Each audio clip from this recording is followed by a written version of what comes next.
오늘 하나님의 말씀은 고린도후서 1장 3절에서 11절에 있는 말씀입니다. 찬송하리로다. 그는 우리 주 예수 그리스도의 하나님이시오 자비의 아버지시오 모든 위로의 하나님이시며 우리의 모든 환난 중에서 우리를 위로하사 우리로 하여금 하나님께 받는 위로로서 모든 환난 중에 있는 자들을 등이 위로하게 하시는 이시로다. 그리스도의 고난이 우리에게 넘친 것 같이 우리가 받는 위로도 그리스도로 말미암아 넘치는도다. 우리가 환난을 당하는 것도 너희가 위로와 구원을 받게 하려는 것이요 우리가 위로를 받는 것도 너희가 위로를 받게 하려는 것이니 이 위로가 너희 속에 역사하여 우리가 받는 것 같은 고난을 너희도 견디게 하느니라. 너희를 위한 우리의 소망이 견고함은 너희가 고난에 참여하는 자가 된 것 같이 위로에도 그러할 줄을 알미라.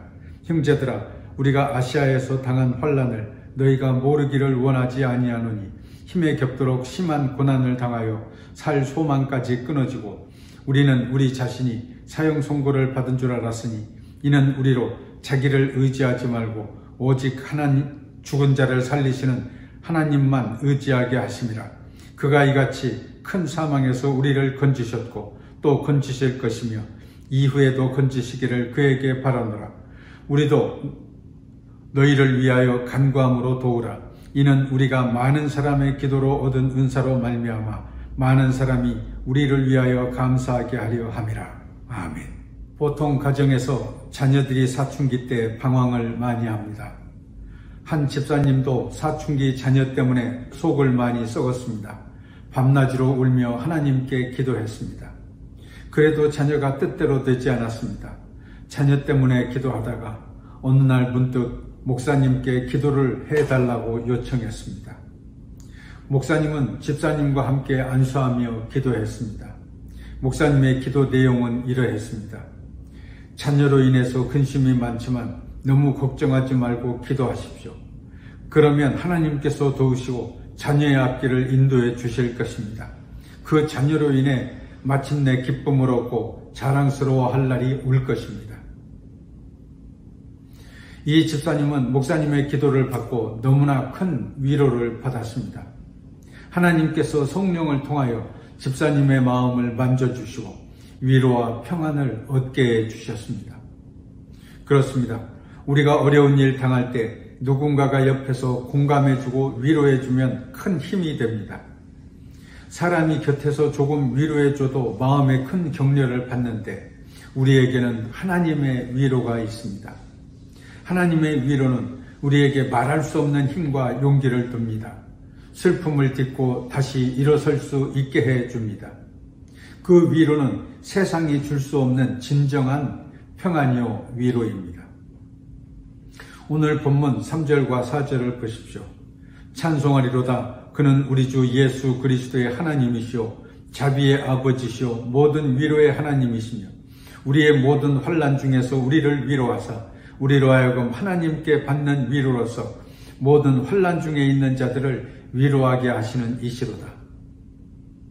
우리가 믿는 하나님은 자비의 아버지가 되십니다. 모든 위로의 하나님이 되십니다. 그래서 우리가 환난 가운데 있을 때 특별히 우리를 위로하사 새 힘을 얻게 하십니다. 오늘 본문에 나오는 고린도 교회를 보십시오. 고린도 교회를 비롯해서 초대교회 교인들은 세상에서 많은 고난을 당했습니다. 고린도는 헬라 문화가 찬란히 꽃피운 대표적인 항구 도시였습니다. 수많은 신전과 우상들이 있었습니다. 우상을 섬기는 많은 사람들이 주류를 이루고 있었습니다.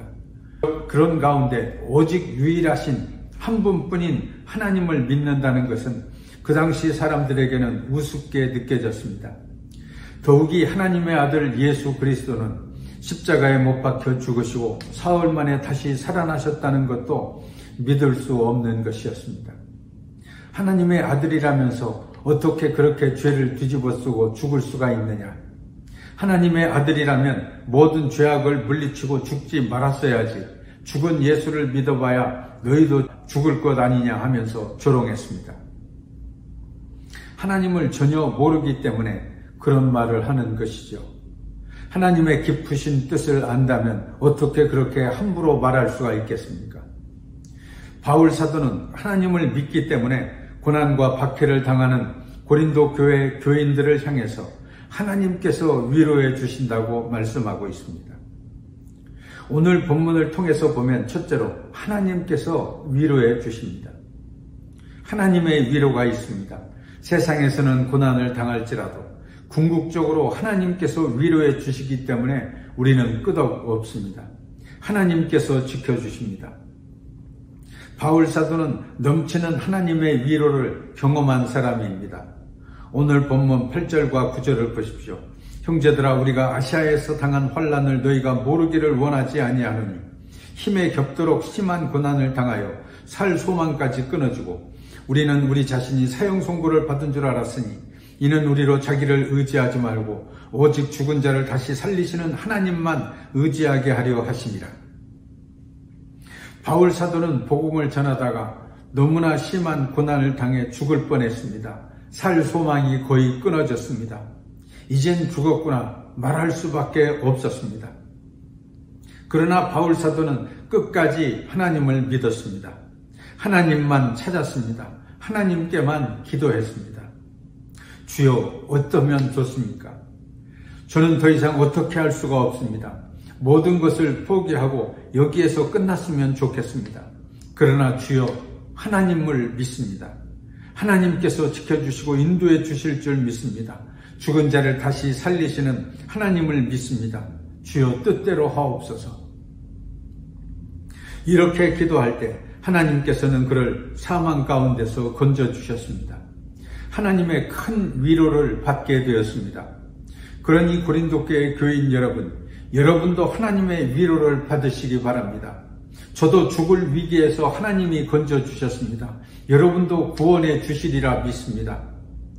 바울 사도는 지금 이렇게 위로의 말을 전하고 있습니다. 오늘 본문 9절도 보십시오. 우리는 우리 자신이 사형 선고를 받은 줄 알았으니 이는 우리를 자기를 의지하지 말고 오직 죽은 자를 다시 살리시는 하나님만 의지하게 하심이라. 여러분 중에 사형 선고를 받았다고 생각하는 분이 있습니까? 이제 모든 것이 다 끝났고 나는 죽었다고 생각하시는 분이 있습니까? 하는 일이 제대로 안 되어 파산할 수밖에 없는 상황에 처한 분이 있습니까? 건강이 여의치 못해 더 이상 어떻게 해볼 여지가 없는 분이 있습니까? 그럼에도 불구하고 낙심하지 마시기 바랍니다. 우리에게는 죽은 자를 다시 살리시는 하나님이 계십니다. 예수님께서도 죽은 자 가운데서 다시 살아나사 우리의 영원한 소망이 되어주셨습니다. 우리가 사람을 의지하지 않고 하나님만 의지해야 위로를 받을 수 있습니다. 하나님께서 주시는 신령한 은혜를 누리며 살 수 있습니다. 둘째로, 하나님은 우리의 부족함을 아시고 자비를 베풀어 주십니다. 인간은 근본적으로 부족합니다. 완벽한 존재가 아닙니다. 아무리 침략에 개입하고 최선의 노력을 경주한다 하더라도 이 세상의 일이 계획대로만 척척 이루어지지는 않습니다. 씨는 내가 다 뿌렸는데 엉뚱한 사람이 열매를 다 거두어 가기도 합니다.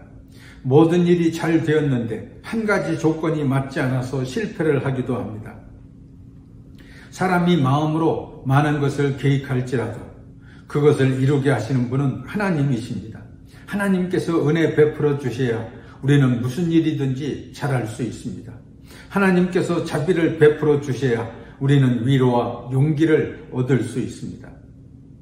그러므로 우리들은 하나님께서 부어주시는 은혜를 생각하면서 그저 감사하며 생활해 나가면 되는 줄로 믿습니다. 때때로 불안하고 걱정스러운 일이 있을지라도 하나님께서 지켜주실 것을 믿어야 합니다. 스스로 하는 일에 만족하면서 하루하루 감사하며 나아갈 때 하나님께서 좋은 길로 인도해 주실 줄 믿습니다. 예레미야 29장 11절에서 13절을 보십시오. 여호와의 말씀이니라. 너희를 향한 나의 생각을 내가 아나니 평안이요 재앙이 아니니라. 너희에게 미래와 희망을 주는 것이니라. 너희가 내게 부르짖으며 내게 와서 기도하면 내가 너희들의 기도를 들을 것이요 너희가 온 마음으로 나를 구하면 나를 찾을 것이요 나를 만나리라. 하나님은 우리에게 재앙이 아니라 평안을 주시는 분입니다. 하나님은 우리의 잘못된 과거를 들추어내어 꾸짖는 분이 아니라 미래와 희망을 주시는 분입니다. 그러므로 우리는 다만 기도해야 합니다. 온 마음과 정성을 다해 기도해야 합니다. 너희가 온 마음으로 나를 구하면 나를 찾을 것이요 나를 만나리라 말씀하셨습니다. 우리가 기도해도 응답받지 못하는 것은 온 마음을 다하지 않았기 때문입니다. 아무리 노력해도 하나님을 못 보았다고 하는 사람은 온 마음으로 구하지 않았기 때문입니다. 하나님은 우리의 속마음을 다 아십니다. 하나님은 그를 믿는 사람들이 처해 있는 온갖 어려움과 고민을 너무나 자세히 잘 알고 계십니다. 하나님의 영광을 위해서 마음 깊이 정성을 쏟는 사람들을 아십니다. 예수 그리스도의 십자가 복음을 증거하기 위해 어려운 중에서도 고생하고 있는 자들을 알아주시고 위로해 주십니다. 힘이 들고 슬퍼도 다른 사람들 앞에서 티를 낼 수 없어 혼자 애끓는 심정으로 기도하는 사람들이 있습니다. 하나님께서 이런 자들의 기도를 듣고 계시고 같이 슬퍼하시며 위로해 주십니다. 하나님의 이런 위로하심과 자비하심이 있기 때문에 다시 일어서서 일할 수 있게 됩니다. 하나님의 위로는 감정적이거나 정신적인 차원에만 머무는 게 아닙니다. 건강이 필요한 자에게 새 힘을 주십니다. 물질이 필요한 자에게 일용할 양식을 주십니다. 마음에 큰 상처를 받고 괴로워하는 자에게 한없는 자비를 베풀어 주십니다. 낙심한 자들에게 다가와 함께해 주십니다. 예수님께서 이 세상에 오신 것은 죄인인 우리에게 함께하심을 통해 위로와 소망을 주시기 위함입니다. 이를 위하여 예수님께서는 잡히시기 전에 아버지께서 내 안에 내가 아버지 안에 있는 것 같이 그들도 다 하나가 되어 우리 안에 있도록 하나님께 기도하셨습니다. 하나님께서 이처럼 우리 안에 계시고 우리와 함께 가시면 우리가 두려워할 것이 무엇이 있겠습니까? 자기 아들을 아끼지 아니하시고 우리 모든 사람을 위하여 내주시니가 어찌 그 아들과 함께 모든 것을 우리에게 주시지 아니하겠느냐? 성경은 말씀하고 있습니다. 자비의 하나님께서는 우리의 부족함을 아시고 우리에게 꼭 필요한 것들을 채워주실 줄 믿습니다. 셋째로 우리는 서로 위로해야 합니다. 사실 우리는 모두가 불쌍한 존재들입니다. 언젠가는 죽을 수밖에 없는 연약한 존재들입니다. 언제 어떻게 쓰러질지 모르는 무지하고 부족한 사람들입니다. 그러므로 서로 위로하고 위로받으며 살아야 합니다. 오늘 본문 6절과 7절을 보십시오. 우리가 환난을 당하는 것도 너희가 위로와 구원을 받게 하려는 것이요 우리가 위로를 받는 것도 너희가 위로를 받게 하려는 것이니 이 위로가 너희 속에 역사하여 우리가 받는 것 같은 고난을 너희도 견디게 하느니라. 너희를 위한 우리의 소망이 견고함은 너희가 고난에 참여하는 자가 된 것 같이 위로에도 그러한 줄을 알미라. 우리는 고난에도 함께 참여하는 자가 되고 위로에도 함께 참여하는 자가 되어야 합니다. 그래야 우리의 고난은 가볍게 되고 우리의 위로는 갑절로 커지게 됩니다. 성경은 말씀합니다. 우리 주 예수 그리스도와 우리를 사랑하시고 영원한 위로와 좋은 소망을 은혜로 주신 하나님 아버지께서 너희 마음을 위로하시고 모든 선한 일과 말에 굳건하게 하시기를 원하노라. 하나님 아버지께서 성령으로 함께하사 여러분의 마음을 위로해 주시고 자비를 베풀어 주시기를 주의 이름으로 축원합니다. 기도하겠습니다.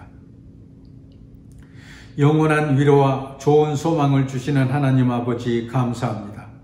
우리의 부족함을 아시고 자비를 베풀어 주심을 감사합니다. 우리의 고통을 아시고 위로해 주심을 감사합니다. 기도하면서 하나님의 위로를 받게 하시고 늘 소망 가운데 살게 하옵소서. 어떠한 상황 속에서도 낙심하지 않고 늘 기도와 찬송이 그치지 않게 하옵소서. 하나님의 말씀 속에 큰 은혜가 있음을 믿고 신령한 은혜를 누리며 살게 해 주시옵소서. 예수 그리스도의 이름으로 기도하옵나이다. 아멘.